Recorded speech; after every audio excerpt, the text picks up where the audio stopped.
कि यहाँ पर एक चैप्टर है और इस चैप्टर का नाम है आ ट्रूली ब्यूटीफुल माइंड, है ना। अब ऑथर इसके कौन है, पहले ऑथर के बारे में देखते हैं। A genius is a person, यहाँ पर ये बताया गया जो जीनियस होता है ना, एक ऐसा इंसान होता है who possesses a very great and rare natural ability और skill in a particular area, जो एक पर्टिकुलर एरिया में, है ना, एक नेचुरल एबिलिटी स्किल लिए रहता है, यानी कि कुछ एक्स्ट्रा ऑर्डिनरी क्वालिटी उसके पास होती है ना, एक्स्ट्रा क्वालिटी होती। Albert Einstein is a scientist, Albert Einstein एक साइंटिस्ट है। एंड यू नो, और आपको पता है he celebrated as the synonymous with genius, और उनको जीनियस के साथ एक, मतलब एक वास्तविक रूप से उनको जीनियस माना जाता है, बहुत बड़े साइंटिस्ट है। Born to a Jewish family in Germany, इनका जन्म जर्मनी में हुआ था, जेविश फैमिली में हुआ था। ही ग्रेजुअली सोड हिज साइंटिफिक इंटेलिजेंस, ये जो है इनके अंदर का धीरे धीरे जो साइंटिफिक इंटेलिजेंट है, बुद्धिमत्ता, वो सामने आती गई। And at length he won international fame with the publication of 3 articles on various topics, और जब इन्होंने कई टॉपिक पर, वेरियस टॉपिक पर 3 आर्टिकल पब्लिश करवाया, तब ये इंटरनेशनल लेवल से ये फेमस हो गई।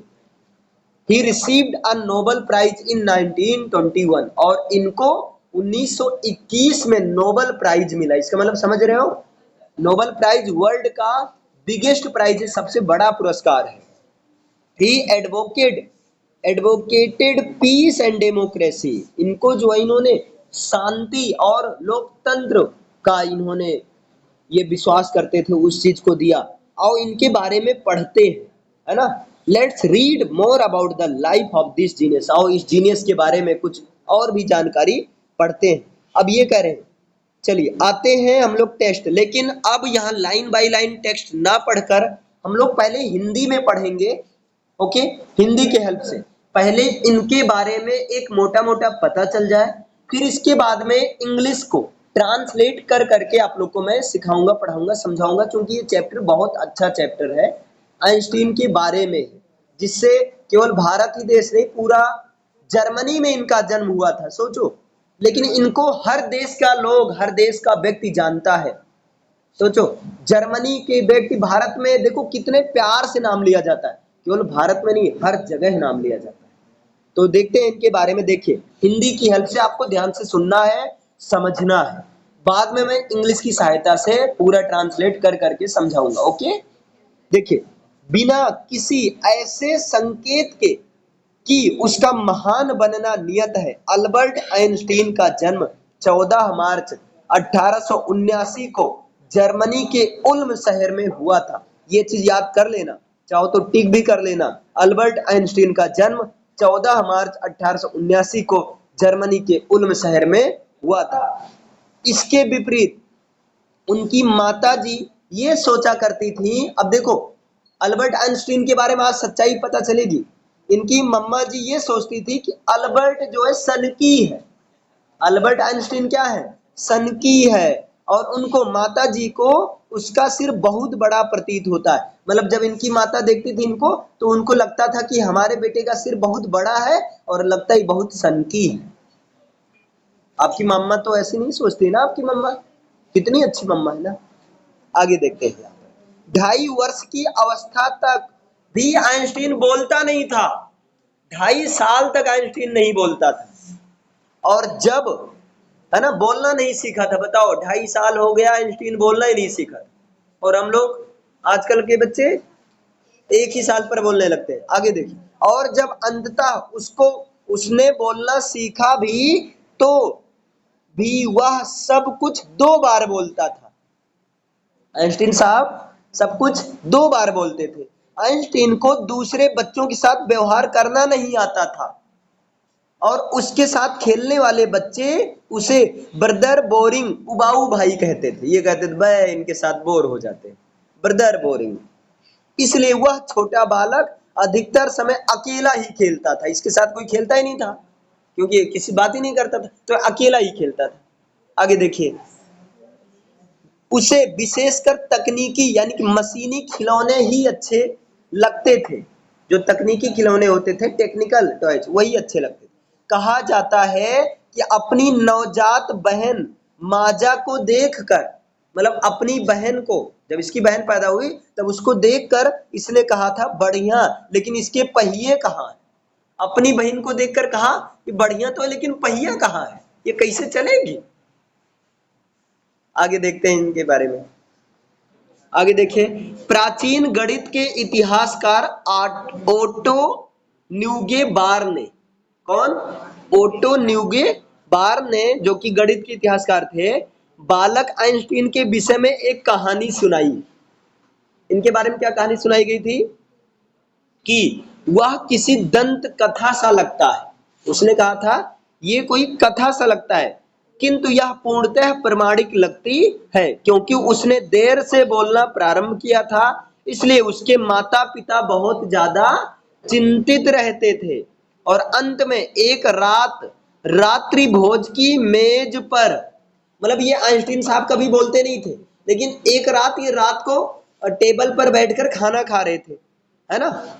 ये कभी अपने पापा मम्मी से भी नहीं बोलते थे 2.5 साल तक, लेकिन कब बोले, ये कब बोलना शुरू किए, देखिए, रात्रि भोज पर की मेज पर, डाइनिंग टेबल की मेज पर उसने अपनी चुप्पी तोड़ते हुए कहा सूप बहुत ज्यादा गर्म है। इसके पहले कभी नहीं बोला, इन्होंने पहली बार यही बोला सूप बहुत ज्यादा गर्म है।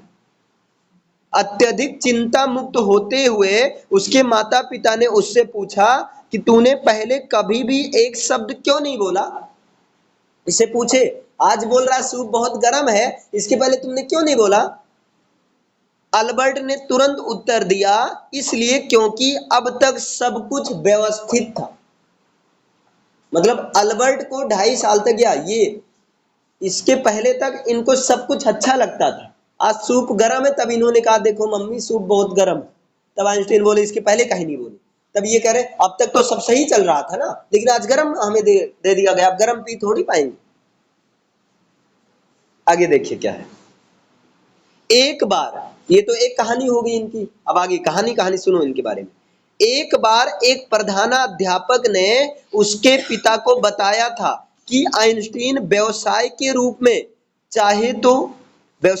चाहे जो चुने, इसे कोई फर्क नहीं पड़ता है, क्योंकि उसे कभी भी किसी भी चीज में सफलता नहीं मिलेगी। प्रधानाचार्य आइंस्टीन के बारे में इनके पापा से कहे कि ये चाहे जौन काम करे ना, एक को काम में सफल ना हो। प्रधानाध्यापक इन आइंस्टीन के पापा से बोले थे। आगे देखिए, आइंस्टीन ने 6 वर्ष की अवस्था में वायलिन बजाना सीखना आरंभ कर दिया था। 6 वर्ष की अवस्था में ये वायलिन बजाना शुरू कर दिए थे, क्योंकि उसकी माता ऐसा चाहती थी कि वह बाद में प्रतिभा संपन्न अव्यावसायिक शौकिया वायलिन वादक बना, है ना। और उसने आजीवन अपने इस कौशल को बनाए रखा। मतलब इन्होंने क्या कहा, जैसे उसकी माता जब उसने कहा था, प्रिंसिपल साहब ने कहा था कि कोई काम नहीं कर पाएंगे, तब इनकी माता ने कहा कि कोई बात नहीं, तुम कोई शौक में ऐसे कोई जैसे गाना बजाना कोई यंत्र है ना, तो वायलिन को शौक में बजाओ तुम। यहाँ दिया गया है ना, देखो, शौकिया वायलिन वादक बन गया। ये शौकिया का मतलब जैसे कोई काम करो शौक से करो, उसके लिए पैसे के लिए मत करो, वो शौक के लिए करो, है ना। जैसे कभी कभी मैं भी गाना लिखता हूँ, गाता हूँ, लेकिन पैसे के लिए नहीं करता हूँ, ये मेरा शौक रहता है ना। तो वही चीज आगे देखिए। चलो आगे क्या, लेकिन अल्बर्ट आइंस्टीन बुरा शिष्य नहीं था। मतलब प्रधानाचार्य समझते थे बहुत खराब है, लेकिन अल्बर्ट आइंस्टीन बुरा नहीं था। वह म्यूनिख में हाई स्कूल में गया, म्यूनिख स्थान है, वहां पर हाई स्कूल में गया, जहां आइंस्टीन का परिवार तब जाकर रहता था, तब जा बसा था जब वह 15 माह का था। मतलब जब 15 महीने का था तब आइंस्टीन का परिवार जाकर दूसरे जगह पर रहने लगा था, और वह लगभग हर विषय में अच्छे अंक प्राप्त करता था। देखो प्रधानाचार्य की बात गलत हो गई, हाई स्कूल में ये बहुत अच्छा अंक प्राप्त करता था। आइंस्टीन स्कूल के कठोर अनुशासन को घृणा करता था। मतलब आइंस्टीन को ये नहीं पसंद था, स्कूल में जो भी अनुशासन था, जो भी रूल वगैरह था, इसको ये पसंद नहीं था। और बहुधा अपने कक्षा अध्यापक से भिड़ जाया करता था, क्लास टीचर से लड़ जाया करता था। जैसे क्लास टीचर जब मारते थे, देर क्यों आई, ये लड़ जाता था, क्या होगा, क्या कर लोगे, मारोगे, ऐसे जो है। आगे देखो क्या कह रहा है। 15 वर्ष की अवस्था में आइंस्टीन को वहां इतनी घुटन का अनुभव हुआ कि उसने सदा के लिए विद्यालय छोड़ दिया। 15 वर्ष की अवस्था में जब विद्यालय गए, तब इनको रूल समझ में नहीं आ रहा, ये कहे हम जाओ, हम स्कूल ही नहीं जाएंगे। बताओ आइंस्टीन ने क्या कहा, हमेशा के लिए, सोचो, हमेशा के लिए विद्यालय छोड़ दिया। अभी घर पर रहकर पढ़ाई करते थे, क्योंकि इनको विद्यालय का रूल रेगुलेशन, देश भर का नाटक नौटंकी जो भी होता है, ये इनको पसंद नहीं आता था, इनके समझ से बाहर था। आगे देखो क्या है। पिछले वर्ष अल्बर्ट के माता पिता मिलान चले गए थे और उसने अपने बेटे को रिश्तेदारों के यहाँ छोड़ दिया था। जैसे होता है ना पढ़ने के लिए, तो इनके माता पिता मिलान एक शहर है, मिलान चले गए थे और इनको रिश्तेदार के यहाँ छोड़कर चले गए थे। अब क्या होता है, लंबे विचार विमर्श के पश्चात आइंस्टीन की जर्मन भाषी स्विट्जरलैंड एक ऐसे शहर में जो कि म्यूनिख से अधिक उदार था, अपनी शिक्षा जारी रखने की इच्छा पूरी हुई। मतलब लंबे समय के बाद में आइंस्टीन बोले कि नहीं नहीं हम पढ़ेंगे। काफी लंबे समय के बाद में, शुरुआत में क्या हम स्कूल ही नहीं जाएंगे, फिर कहे नहीं नहीं हम पढ़ेंगे। आगे देखो क्या होता है यहाँ पर, देख लो आइंस्टीन साहब, ये 1900 में ऐसे थे और 1955 में ऐसे थे। देखो 21 वर्ष की एज में कितना स्मार्ट लग रहे थे, देखो अभी फोटो बढ़िया अच्छी आती एकदम गजब का, और ये 1955 में देखो कैसे लग रहे हैं, है ना। तो भाई बुढ़ापे में सबको ही गंदा ही लगता है ना, उतना अच्छा तो लगेगा नहीं, लेकिन भाई शुरुआत में तो सबको ही अच्छा लगता है एकदम हीरो हीरोइन लगते हैं, बाद में एकदम जीरो जीरोइन लगते हैं। अच्छा आगे चलो, यहाँ पर आगे क्या है, आइंस्टीन गणित में बहुत बुद्धिमान था। देखो भैया, आइंस्टीन गणित में बहुत बुद्धिमान था और उसकी भौतिकी विज्ञान में भी रुचि थी, मतलब इन गणित में बहुत तेज थे और फिजिक्स में बहुत इंटरेस्ट था। और स्कूल की शिक्षा समाप्त करने के बाद उसने ज्यूरिख के एक विश्वविद्यालय में अपना अध्ययन करने का निश्चय किया।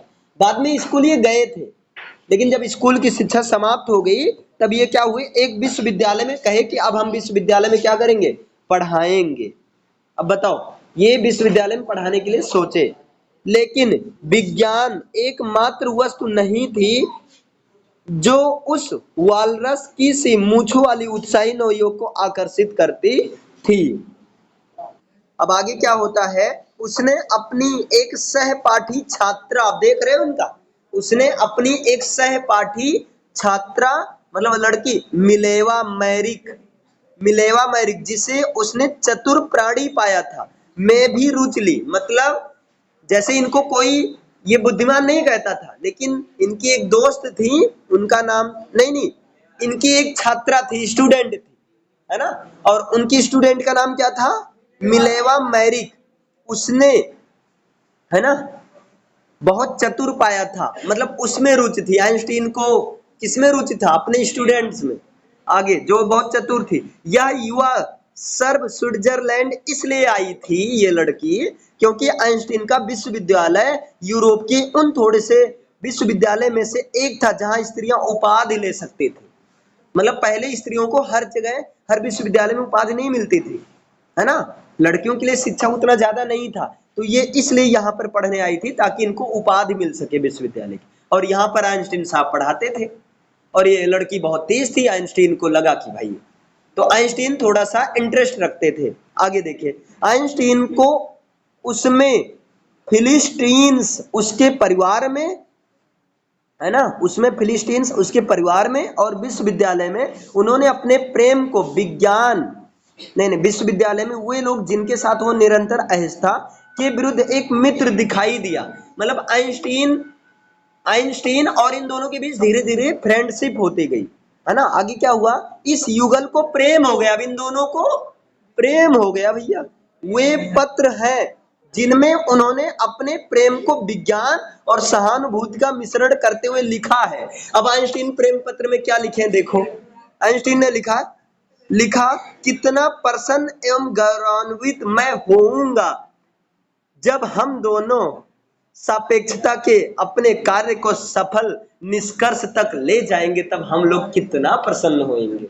आगे देखो, सन 1900 में 21 वर्ष की अवस्था में अल्बर्ट आइंस्टीन विश्वविद्यालयी स्नातक एवं बेरोजगार हो गए।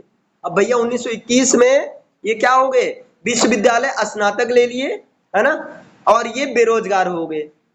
अब क्या हुआ, उसने सहायक अध्यापक के रूप में कार्य किया। जब बेरोजगार हुए तब ये टीचर बन गए, कार्य किए, प्राइवेट शिक्षण किया, प्राइवेट स्कूलों में पढ़ाया, और अंततः 1902 में बर्न में एकस्व अधिकार कार्यालय में तकनीकी विशेषज्ञ के रूप में कार्य किया। आगे तकनीकी विशेषज्ञ बने। जब सोचा जाता था वह अन्य लोगों के आविष्कारों का निर्धारण कर रहा है, तब आइंस्टीन वस्तुतः अपने स्वयं के विचारों को छुप छुप कर विकसित कर रहा था। समझ रहे हो ना। उसके बारे में ऐसा कहा जाता है कि वह मजाक में काम के समय अपनी डेस्क की दराज को सैद्धांतिक भौतिकी का ब्यूरो कहा करता था। वो काम अपनी डेस्क को सैद्धांतिक भौतिकी का मतलब कुछ ना कुछ ये एक्सपेरिमेंट करता था, बड़ा तेज था ना। E बराबर mc² इन्होंने ही दिया था, आइंस्टीन ने ही दिया था।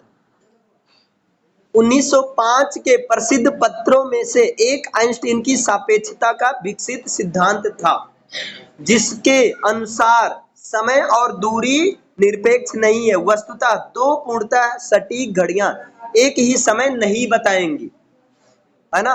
यदि वे एक यात्रा, अब सुनो ध्यान से, यदि वे एक यात्रा के बाद पुनः साथ आए, यदि उनमें से एक दूसरे के सापेक्ष बहुत तेज चल रही थी, इससे दुनिया का सबसे प्रसिद्ध सूत्र निःसृत हुआ, जो द्रव्यमान और ऊर्जा के बीच संबंध को वर्णित करता है। इन्होंने कहा दो घड़ियां अगर एक साथ सेट कर दो, एकदम एग्जैक्ट समय नहीं बताएगा, सेकंड का अंतर आ जाएगा, कुछ ना कुछ अंतर आ जाएगा। और इसको E बराबर mc², इस गणितीय समीकरण में E ऊर्जा को दर्शाता है, m द्रव्यमान को और c निर्वात में प्रकाश की गति को दर्शाता है। लगभग है ना 30,000 किलोमीटर प्रति सेकंड। आगे देखिए 3 लाख, सॉरी भाई, लगभग 3 लाख किलोमीटर प्रति सेकंड। आगे, जब आप, ये प्रकाश की चाल कितनी होती है, एक सेकंड में 3 लाख किलोमीटर प्रकाश चलता है, सूर्य का प्रकाश। जब आप 2 घंटे तक किसी सुंदर लड़की के साथ बैठते हैं तो यह 2 मिनट के समान प्रतीत होता है, ऐसा लगता है ये, अरे, और जब आप गर्म चूल्हे पर 2 मिनट बैठते हैं तो यह 2 घंटे प्रतीत होता है। यही सापेक्षता है। सापेक्षता का सिद्धांत समझ में आया। अल्बर्ट आइंस्टीन ने कैसे समझाया, अल्बर्ट आइंस्टीन ने अपने सिद्धांत को ऐसे समझाया कि जब आप किसी लड़की के साथ 2 घंटे बैठते हैं तो तुमको लगेगा 2 मिनट बैठे हैं, है ना। और जब आप गर्म चूल्हे पर बैठते हैं 2 मिनट तो इसे लगता है कि जैसे कि 2 घंटे हो गया।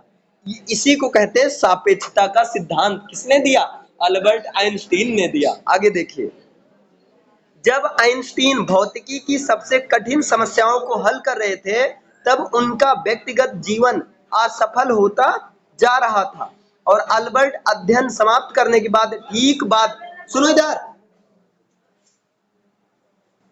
अल्बर्ट जो है जब अपना अध्ययन समाप्त कर लिए, देखिए अल्बर्ट आइंस्टीन जब भौतिकी की सबसे कठिन समस्या को हल कर रहे थे, तब क्या हुआ, तब उनका व्यक्तिगत जीवन असफल होता जा रहा था।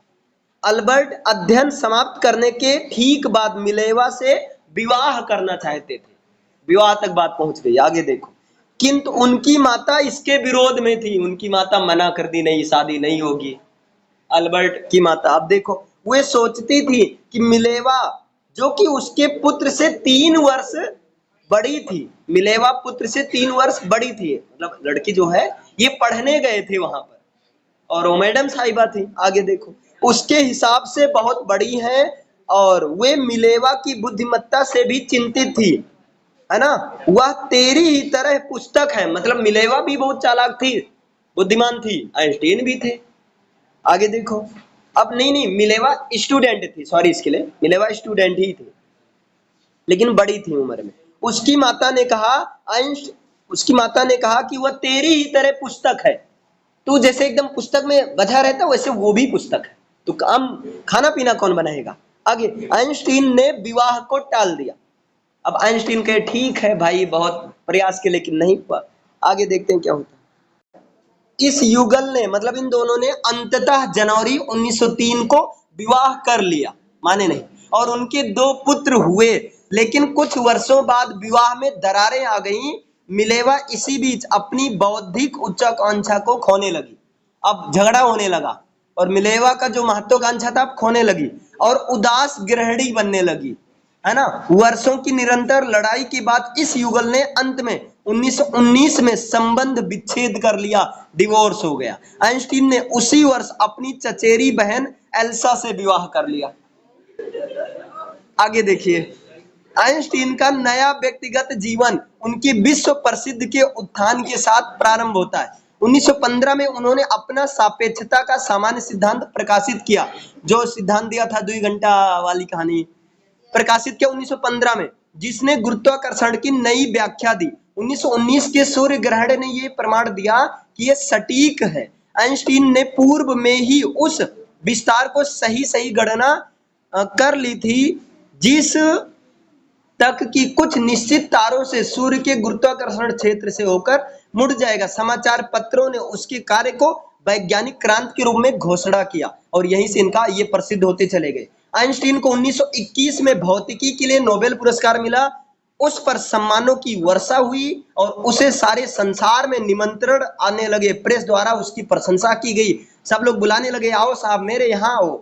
जब जर्मनी में 1933 में नाजी सत्ता में आए, आइंस्टीन संयुक्त राष्ट्र को उत्प्रवास कर गए। जो मतलब ये आइंस्टीन चले गए कहाँ, अमेरिका में चले गए। 5 वर्ष के बाद बर्लिन में नाभिकीय विखंडन की खोज ने अमेरिकी भौतिक शास्त्रियों को बेचैन कर दिया। उनमें से कोई फांसीवाद से ठीक वैसे ही जैसे कि आइंस्टीन पलायन कर चुके थे और जब वे डरे हुए थे तभी नाजी लोग परमाणु बम बना सकते थे और उसका प्रयोग कर सकते हैं। आगे देखिए, एक सहकर्मी के आग्रह पर आइंस्टीन ने अमेरिकी राष्ट्रपति फ्रैंकलिन डी रूजवेल्ट को 2 अगस्त 1939 को एक पत्र लिखा, जिसमें उन्होंने चेतावनी दिया कि इस प्रकार एक बम किसी बंदरगाह में फटकर सारे बंदरगाह को इसके आसपास के प्रदेश और क्षेत्र के साथ पूरी तरह नष्ट कर सकता है। उसके शब्दों का प्रभाव पड़ा। अमेरिकियों ने अपनी स्वयं की गुप्त परियोजना में परमाणु बम को विकसित किया और इसे जापान के नगरों हिरोशिमा और नागासाकी पर अगस्त 1945 को गिरा दिया। आप समझे किसकी सहायता से हिरोशिमा नागासाकी बम बना था? अमेरिका के पास, आइंस्टीन की सहायता से। आगे, आइंस्टीन विनाश के विस्तार से बुरी तरह हिल गए। इस बार उन्होंने संयुक्त राष्ट्र को एक सार्वजनिक आधिकारिक पत्र लिखा। इसमें उन्होंने विश्व की सरकार के गठन का प्रस्ताव रखा। रूजवेल्ट को लिखे पत्र के विपरीत इसका कोई प्रभाव नहीं हुआ, किंतु अगले दशक में आइंस्टीन राजनीति में और अधिक संलिप्त हो गए। अस्त्रों की क्रमिक वृद्धि का कोई प्रभाव नहीं हुआ। हाँ, वृद्धि को समाप्त करने के लिए आंदोलन चलाते हुए और अपनी लोकप्रियता को शांति और प्रजातंत्र के रूप में अभिमान बनाते गए। मतलब धीरे धीरे ये अब कहते गए कि हम ऐसा कोई काम नहीं करेंगे जिससे लोगों की बर्बादी हो। अब ये शांति पर आ गए। आगे वर्ष 19 जब 76 वर्ष की अवस्था में 1955 में आइंस्टीन का देहावसान हुआ तो उन्हें एक स्वप्न दृष्टा और विश्व नागरिक के रूप में उतना याद किया गया जितना कि वैज्ञानिक विलक्षण प्रतिभा के लिए। मतलब इनकी ही वजह से जापान की हिरोशिमा और नागासाकी शहर में बम गिराया गया था। आज भी वहां पर बम का असर है। एक तरफ इनको प्रशंसा किया जाता है, दूसरी तरफ इनको गाली भी दिया जाता है कि अगर ये नहीं होते तो शायद नागासाकी और जो है हिरोशिमा पर आज जो प्रभाव दिख रहा है वो नहीं दिखता। क्लियर है?